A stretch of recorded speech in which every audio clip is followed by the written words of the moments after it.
জাপানের সাথে ঐতিহাসিক অংশীদারিত্ব চুক্তির মাধ্যমে বাংলাদেশের জন্য সৃষ্টি হলো জনশক্তি রপ্তানির সুবর্ণ সুযোগ।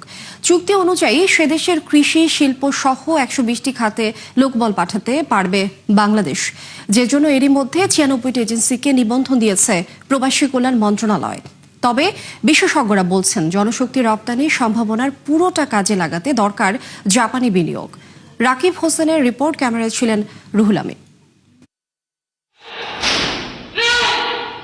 মিরপুরের বাংলাদেশ জার্মান কারিগরি প্রশিক্ষণ কেন্দ্র। জাপান যেতে আগ্রহী এই তরুণদের প্রশিক্ষণ দিচ্ছেন ময়মনসিংহের KM সোয়াদ, যিনি ২০২২ সালে জাপান যান বিনা খরচে। ৩ বছর পর দেশে ফিরে নিয়োজিত হন স্বপ্নবাজ তরুণদের জাপান পাঠানোর কাজে।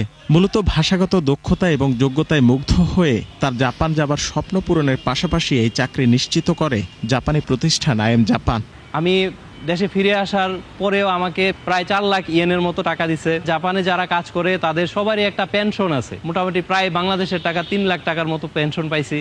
২০১৭ সালে বাংলাদেশে আনুষ্ঠানিক যাত্রা হয় IM জাপানের। এই সময়ে বহু তরুণের স্বপ্ন পূরণ হলেও প্রত্যাশিত মাত্রায় জনশক্তি পাঠানো যায়নি জাপানে নানা জটিলতার কারণে।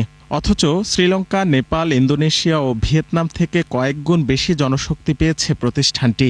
だからこそ同じようにバングラデシュ人が日本に行った時も日本のことをリスペクトして日本と同じことを考えながら仕事してほしいと思います。জাপানিজরা যেন বাংলাদেশিদের প্রতি বিরক্ত না হয়, ব্যক্তিগত সমস্যা সমাধানের জন্য যদি এরকম হয় যে না তারা ভালো কাজ করে, তাহলে আমাদের মার্কেটটা যেহেতু এখন অনেক বৃহৎ আকারে বৃদ্ধি পাচ্ছে, পাশাপাশি বাংলাদেশিরা আরও সুযোগ পাবে ওখানে কাজ করার জন্য। সরকারি কারিগরি প্রশিক্ষণ কেন্দ্র থেকে ভাষা শেখার পর পরীক্ষার মাধ্যমে যোগ্যদের বাছাই করে IM জাপান। পরে কঠিন প্রশিক্ষণের মাধ্যমে দক্ষ জনশক্তিতে পরিণত করা হয়। ফিটনেসের কিছু পরীক্ষা থাকে, লিখিত পরীক্ষা থাকে, জাপানি ভাষার উপর পরীক্ষা থাকে, ম্যাথমেটিক্সের উপর পরীক্ষা থাকে।